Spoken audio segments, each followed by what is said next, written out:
बिस्मिल्लाहिर्रहमानिर्रहीम। अस्सलाम वालेकुम डियर स्टूडेंट्स हम लोग नाइन्थ बायोलॉजी उर्दू मीडियम कर रहे हैं।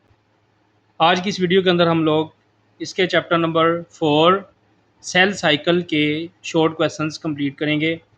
तो जो बच्चे चैनल पे नए हैं वो लाजमी तौर पे चैनल को सब्सक्राइब कर लें ताकि नई आने वाली वीडियोस बआसानी आप लोगों तक पहुंच सकें।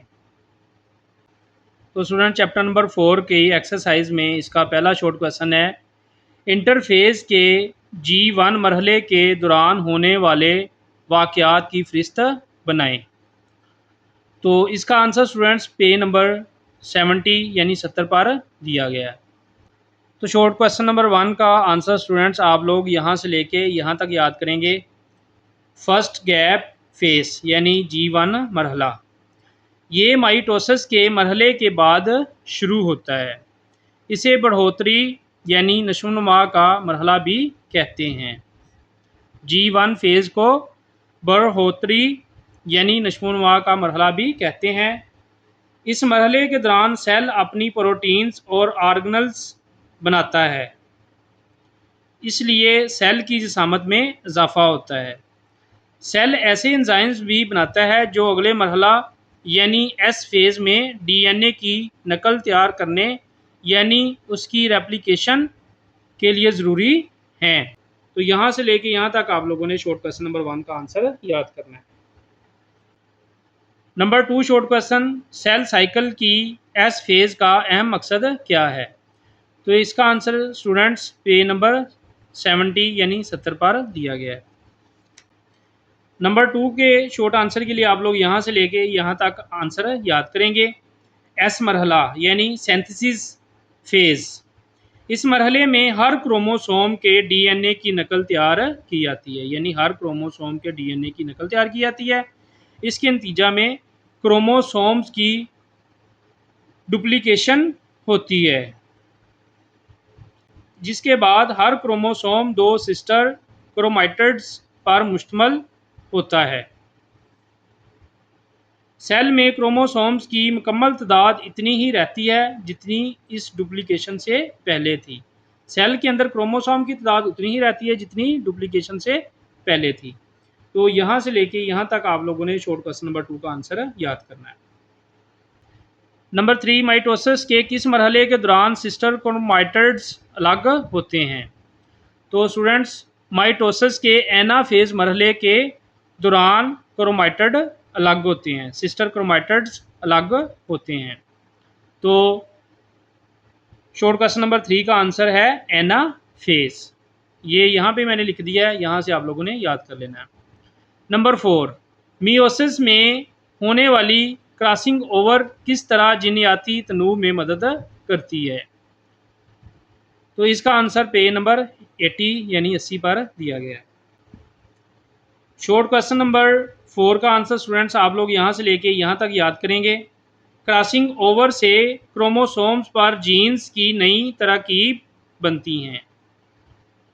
गैमेट में मौजूद हर क्रोमोसोम के पास जीन्स का एक मुनफरद इम्तिजाज होता है। जब दो वालदैन के वैरायटी वाले गैमेट्स मिलते हैं तो नतीजा में बनने वाला ज़ाइगोट विरासती तौर पर दोनों वालदैन से मुख्तलिफ होता है। इस तरह पॉपुलेशन में विरासती तगय्युरात पैदा होते हैं। तो यहाँ से लेके यहाँ तक आप लोग 4 क्वेश्चन का शॉर्ट आंसर याद करेंगे। शॉर्ट क्वेश्चन नंबर 5, माइटोसिस में स्पिंडल फाइबर्स का क्या किरदार है? तो इसका आंसर भी स्टूडेंट्स आप लोग पेज नंबर 70 से याद करेंगे। तो शॉर्ट क्वेश्चन नंबर 5 का आंसर स्टूडेंट्स आप लोग यहाँ से लेके यहाँ तक याद करेंगे। माइटोसिस में स्पिंडल फाइबर के 2 किरदार यहाँ पे लिखे गए हैं। नंबर 1, ये प्रोटीन बनाते हैं जो सेल में जेनेटिक मवाद की तकसीम करती है। नंबर 2, ये स्पिंडल्स पेरेंट सेल्स में क्रोमोसोम्स को 2 डॉटर सेल्स में बराबर तकसीम करने के लिए ज़रूरी हैं। तो पॉइंट 1 और पॉइंट 2 2 किरदार हैं इसके माइटोसिस में, ये आप लोगों ने अच्छे से याद करने हैं। नंबर 6, जानवरों के सेल्स में साइटोकाइनेसिस पौधे के सेल से कैसे मुख्तलिफ हैं? इसका आंसर पेज नंबर 74 और 75 पर दिया गया है। तो स्टूडेंट्स, शॉर्ट क्वेश्चन नंबर 6 के लिए आप लोगों ने यहाँ से लेके यहाँ तक जानवरों के लिए पेज नंबर 74 से याद करना है। साइटोकाइनेसिस का लफ्ज़ी मतलब है साइटोप्लाज्म की तकसीम। जानवर के सेल में साइटोकाइनेसिस के दौरान सेल के ख़ते इस्तिवा में एक जरी बनती है। इस जरी के मकाम पर साइटोप्लाज्म में माइक्रोफिलामेंट्स का एक रिंग होता है। ये रिंग सिकुड़ता है और जरी अंदर की जानब दबती है। इस तरह पेरेंट सेल दरमियान से दबकर दो में तकसीम हो जाते हैं, यानी एक पेरेंट सेल जो है वो दरमियान से दबकर दो में तकसीम हो जाता है। तो जानवर के लिए आप लोगों ने जानवरों के लिए यहाँ से लेके यहाँ तक याद करना है, और पौधों के लिए पेज नंबर 75 पर यहाँ से लेके यहाँ तक याद करना है आप लोगों ने।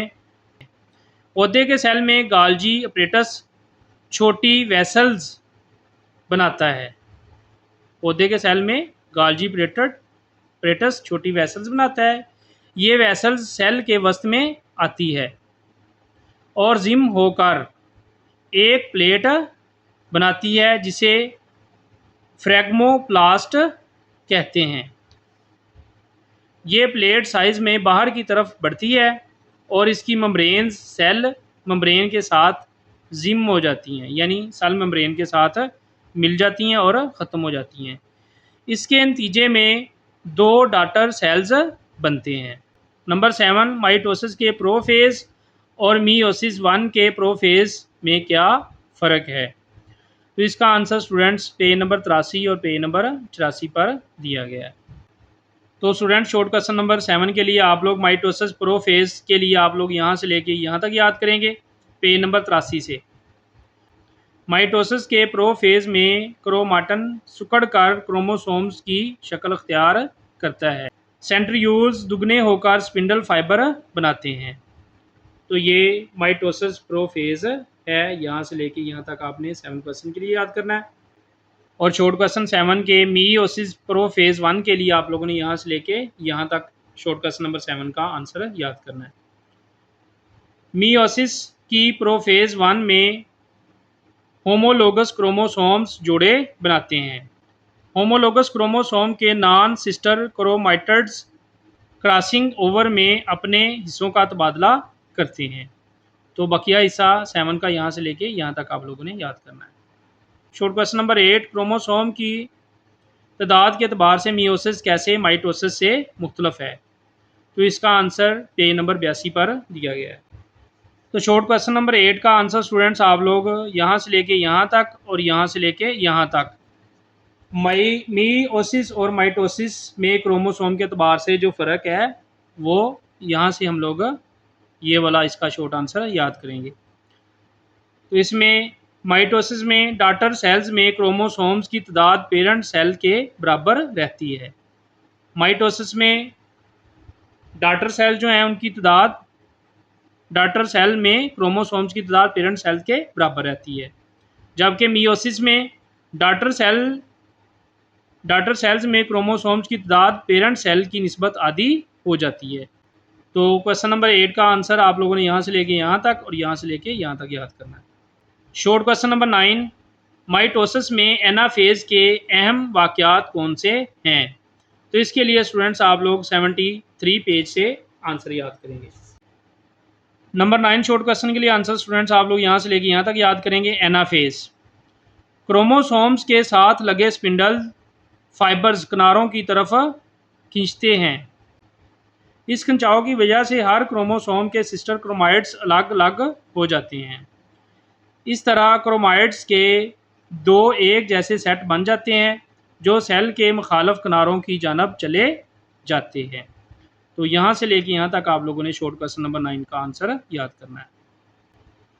Short question number 10, cell division के दौरान सेंट्रोसोम का क्या काम है? तो इसका आंसर भी स्टूडेंट्स आप लोग पेज नंबर 73 से याद करेंगे। शॉर्ट क्वेश्चन नंबर 10 का आंसर मैंने यहाँ पे लिख दिया है शॉर्ट करके। सेल डिवीज़न के दौरान सेंट्रोसोम का काम माइक्रोट्यूब्यूल्स को तरतीब देना है। जो माइटोटिक स्पिंडल बनाते हैं और रेप्लिकेटेड क्रोमोसोम को डॉटेड सेल्स में तब्दील करते हैं। तो यहाँ से लेके यहाँ तक आप लोग शॉर्ट क्वेश्चन नंबर 10 का आंसर याद करेंगे।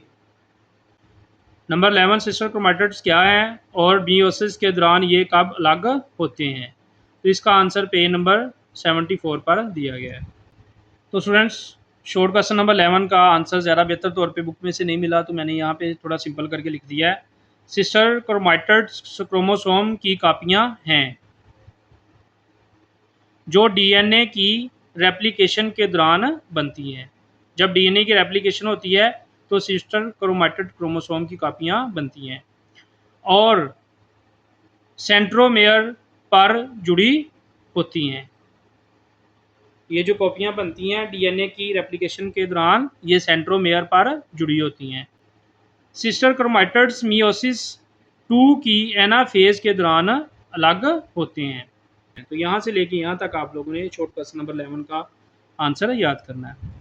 शॉर्ट क्वेश्चन नंबर 12, माइटोसिस का रीजनरेशन के अमल से क्या ताल्लुक है? तो इसका आंसर स्टूडेंट्स आप लोग पेज नंबर 75 और पेज नंबर 76 से याद करेंगे।